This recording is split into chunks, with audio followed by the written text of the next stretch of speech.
Assalamualaikum, salam sejahtera. Saya Zulfitri Yusof bersama anda dalam Pantau Agenda Reformasi.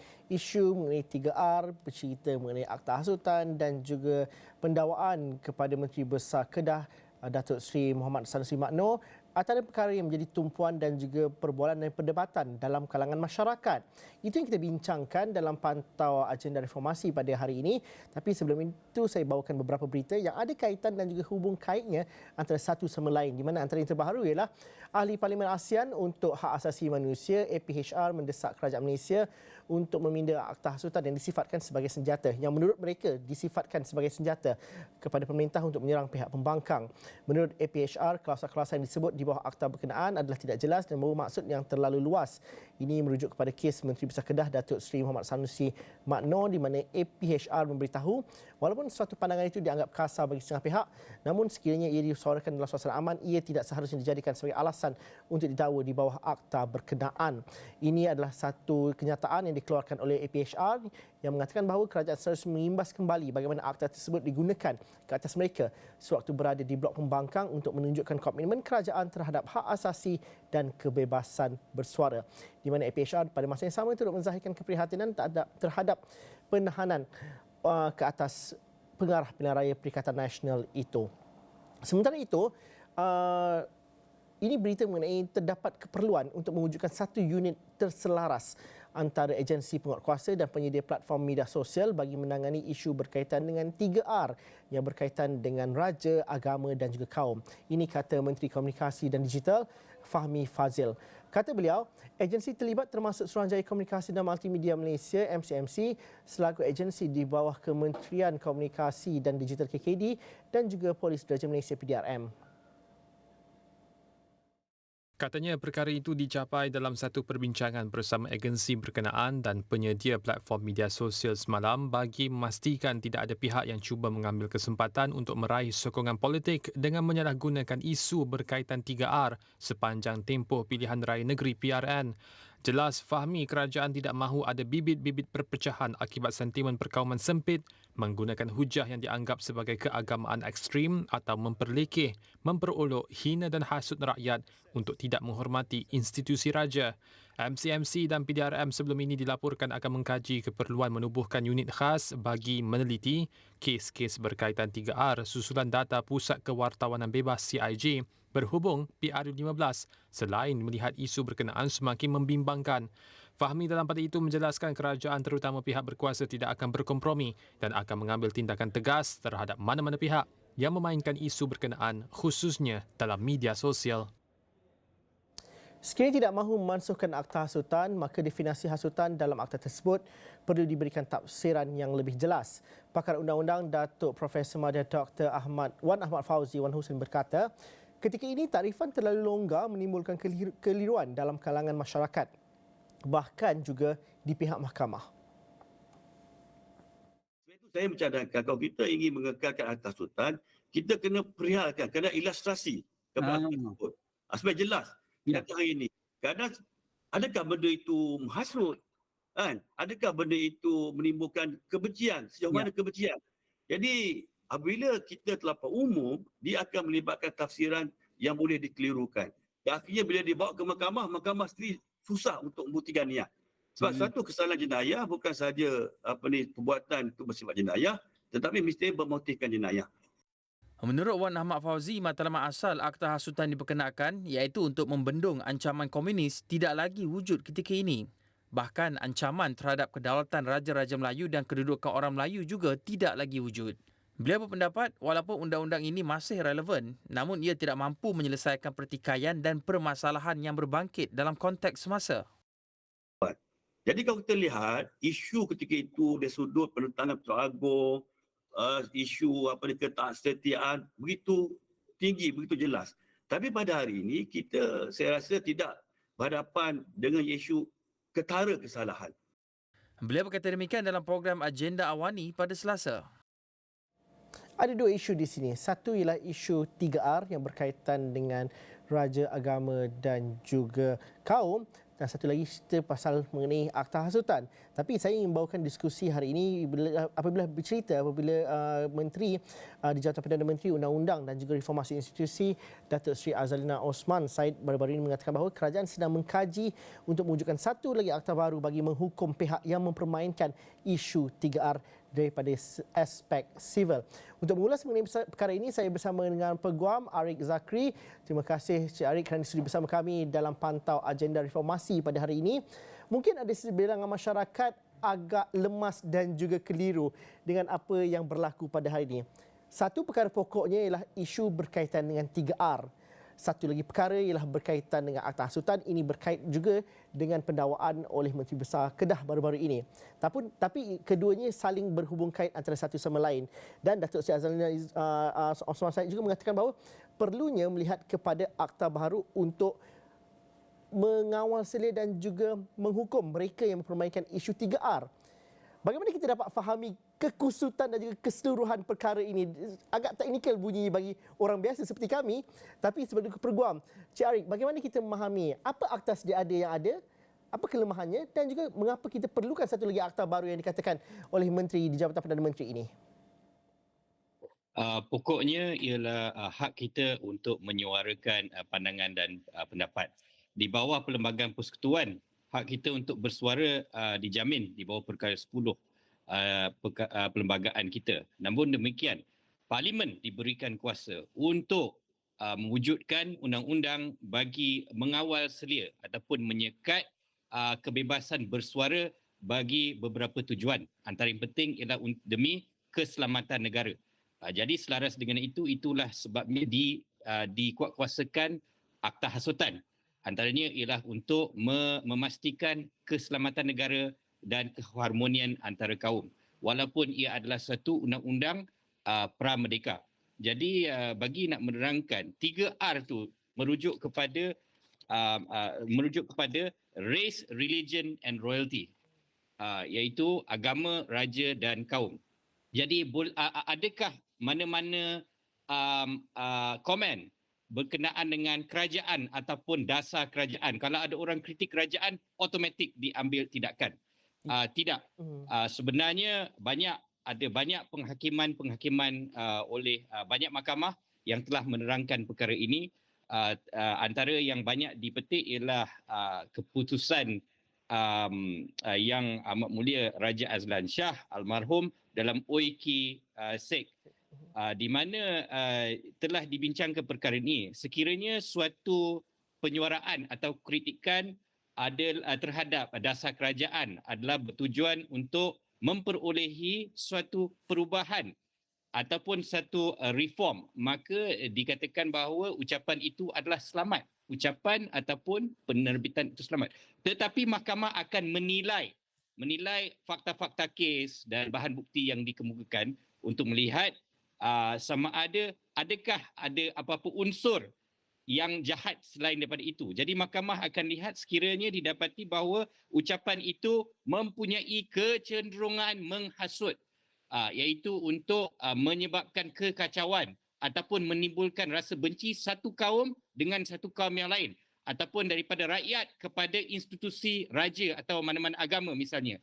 Mana-mana agama, bukan satu agama, maka mahkamah boleh lihat sebagai satu hasutan. Itu poin saya pertama. Kedua, apakah dimaksudkan dengan kecenderungan menghasut? Bukan saja kalau kita komen kerajaan terus tak boleh. Bukan. Maksudnya di bawah akta hasutan, bagi mendatangkan kebencian atau penghinaan atau membangkitkan perasaan tidak setia terhadap mana-mana raja atau kerajaan. Itu di bawah Seksyen 3, subsection 1, perenggan A. Saya skip terus pada perenggan E, bagi mengembangkan perasaan niat jahat dan permusuhan antara kaum atau golongan penduduk yang berlainan di Malaysia dan lain-lain lagi. Jadi mungkin pada orang-orang biasa kita mempunyai common sense. Di Malaysia ni kita belum lama dah merdeka, kita dah hidup dalam suasana berbilang kaum. Kita sebenarnya ada common sense dan saya percaya rakyat Malaysia semakin matang. Tapi dengan kematangan dan kebebasan terdapat lebih banyak tanggungjawab. Dan bila kita ambil kira faktor penting ialah faktor teknologi, kepantasan penyebaran maklumat yang tidak ditapis. Maka mungkinkah dia timbul banyak persoalan? Mungkin pihak kerajaan mengambil langkah yang baik sekali untuk menilai semula dan mewujudkan platform-platform untuk membincangkan perkara ini untuk melihat adakah kerangka sedia ada mencukupi. Jadi pada pandangan saya, melihat kepada yang berhormat menteri dalam bahagian undang-undang yang bertanggungjawab dalam bahagian undang-undang, saya rasa ada mungkin satu langkah yang baik, cadangan yang baik untuk mengadakan kerangka untuk mengambil tindakan sivil selain jenayah. Saudara Arik, kalau saya dapat mencelah di situ, Datuk Seri Azalina juga mengatakan bahawa buat masa ini memang kebanyakan isu 3R ialah didakwa di bawah Akta Hasutan 1948, sedangkan akta itu lebih menjurus kepada elemen kesalahan jenayah sehingga menyebabkan pendakwaan memakan masa yang lama berikutan prosedur undang-undang. Namun, ada juga yang mengatakan bahawa akta ini adalah akta peninggalan zaman komunis untuk menentang komunis zaman dahulu. Satu. Dan juga satu lagi ialah ianya skopnya terlalu luas. Memang benar undang-undang untuk menghukum dan juga mengawal, tapi kerana mungkinkah itu juga menyebabkan pelaku-pelaku yang melanggar dan juga melakukan provokasi lebih mudah dan juga rasa lebih tidak gentar dengan tiadanya piawaian ataupun undang-undang yang lebih terkini pada masa ini. Pada pandangan saudara Arik bagaimana? Alhamdulillah, syukur selepas berdekat-dekat merdeka, Malaysia ni secara umumnya aman. Alhamdulillah secara umum. Tetapi kita perlu menghargai keamanan bukan dengan ketiadaan keganasan. Tetapi dari aspek saling menghormati kematakan masyarakat dan sebagainya.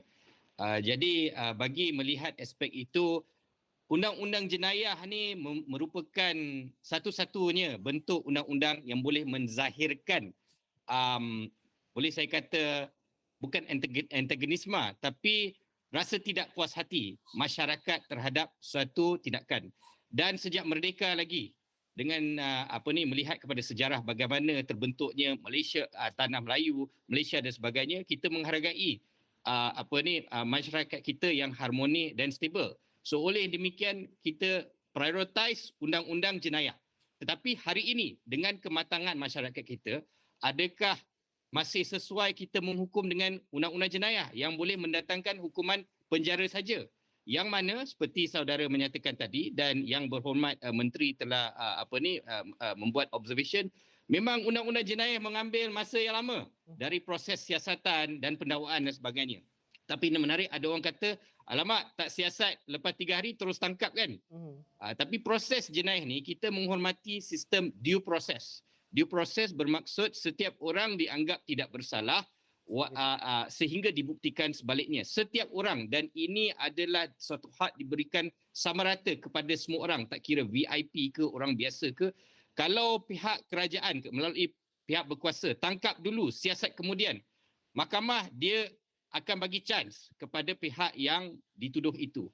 Peluang dia untuk membela diri. Jadi pihak pendakwaan yang bertanggungjawab untuk kemukakan bukti-bukti melalui keterangan saksi untuk meyakinkan mahkamah bahawa memang ucapan atau penerbitan itu memang mengandungi unsur-unsur kebencian ataupun hasutan. Jadi walaupun dalam media ataupun sosial media atau mungkin daripada dapatan pihak berkuasa, masyarakat nampak macam ini menghasut. Kita tak boleh, orang kata jump to conclusion. Masyarakat kita tak boleh membuat satu, kita tidak boleh menjadi hakim menghukum satu orang yang disyaki. Dia berhak dibicarakan. Itu sebabnya ditekankan due process dalam proses jenayah. Tapi apakah kelemahan dia? Kelemahan dia ambil proses yang lama. Kalau kita lihat civil pula, civil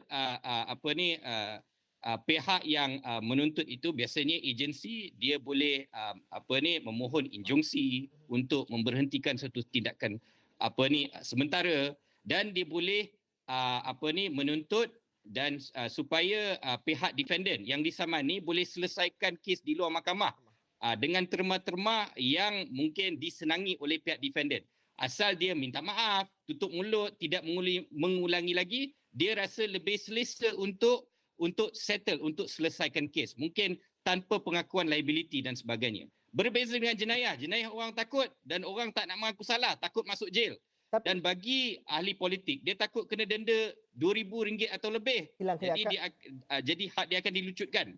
Cik Ari, tapi dalam masa yang sama, adakah apabila diletakkan dalam sivil, orang kata adakah semua kes senang settle dengan minta maaf, sudah lupa dan sebagainya? Adakah itu yang berlaku sebenarnya? Ataupun berbeza, ada lagi aspek perundangan yang kita perlu fahami?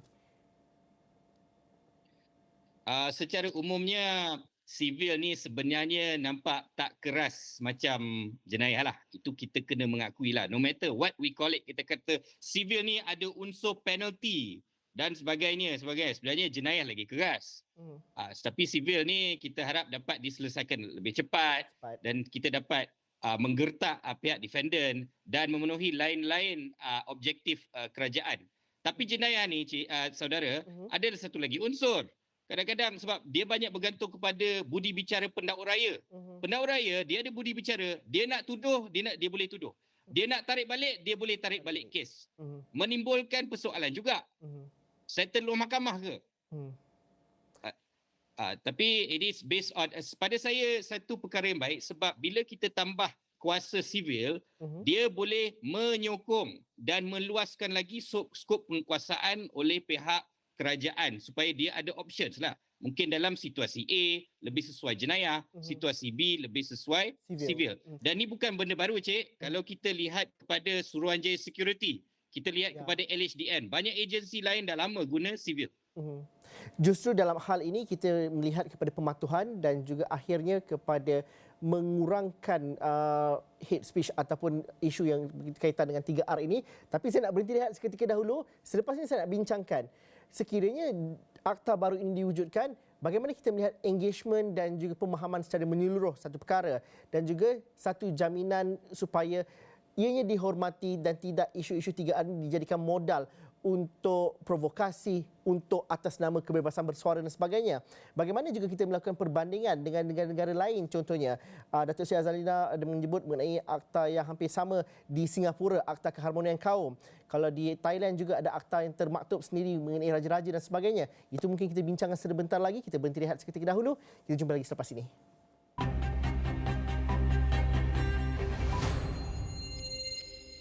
Saya masih lagi bersama dengan saudara Arik Zakri, merupakan peguam, dan kita bercerita mengenai cadangan kerajaan untuk mewujudkan satu lagi akta baharu yang berkaitan untuk menangani isu dan juga menghukum pihak yang mempermainkan isu 3R yang berkaitan dengan agama, raja dan kaum.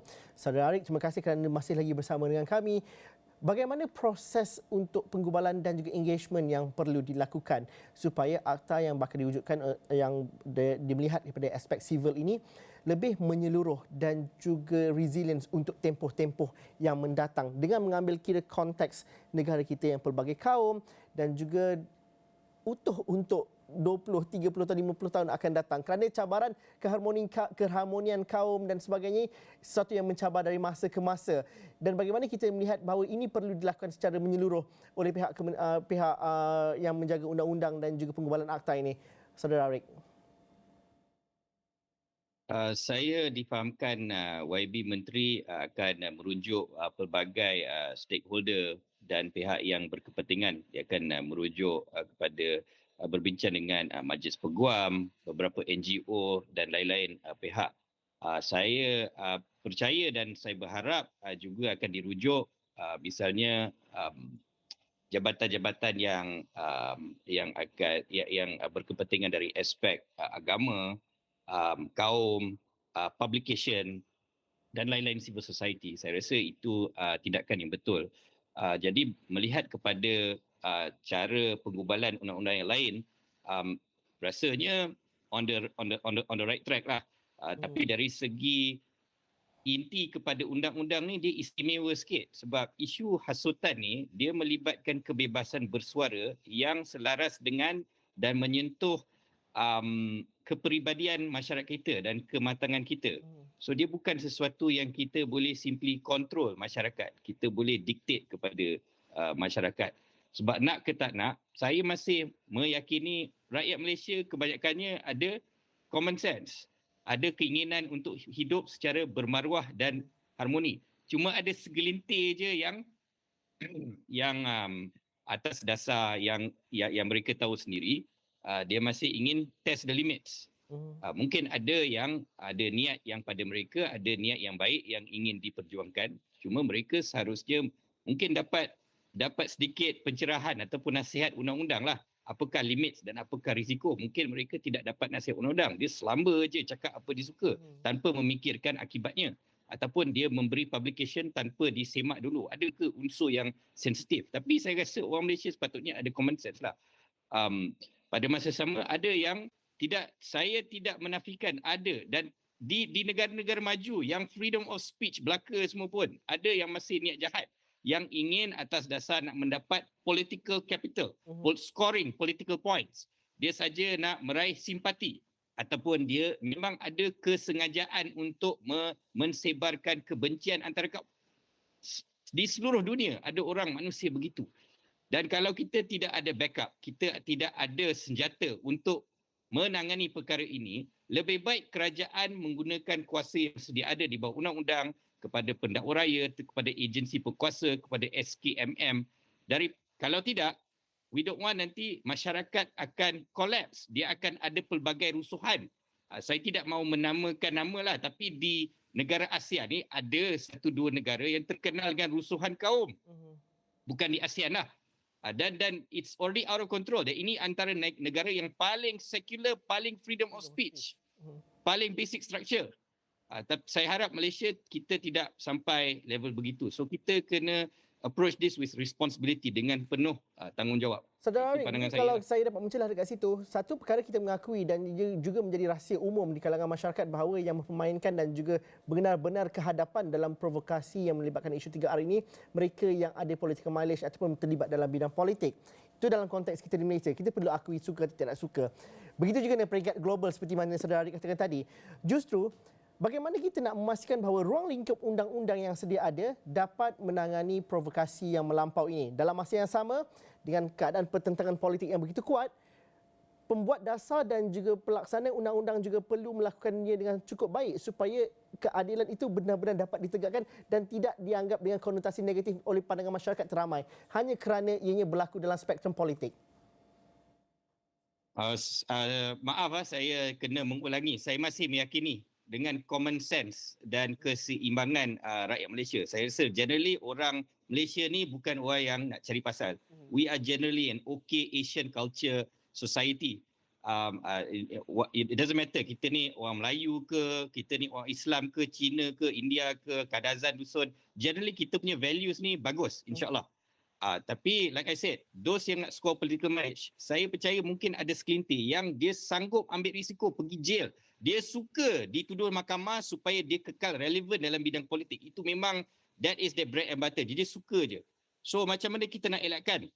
Kalau nak elakkan, mungkin Daud Raya lebih tegas lah. Kalau dia nak tuduh, tak ada, they must be committed. Dia tuduh ni dia tak tarik balik. Kalau kita lihat tahun 2018, there was a few cases di bawah Akta Hasutan yang tarik balik ataupun yang entah apa jadi, yang mengejutkan. So macam mana kan? So dia what happened to ketegasan? Bukan saya nak kata salah tak salah dituduh atau tarik balik. Maksudnya kalau the decision has been made to prosecute, you selesaikan kes itu biar di acquitted oleh mahkamah. Itu pandangan saya. Kalau pendakwa raya, yalah saya respect pendakwa raya.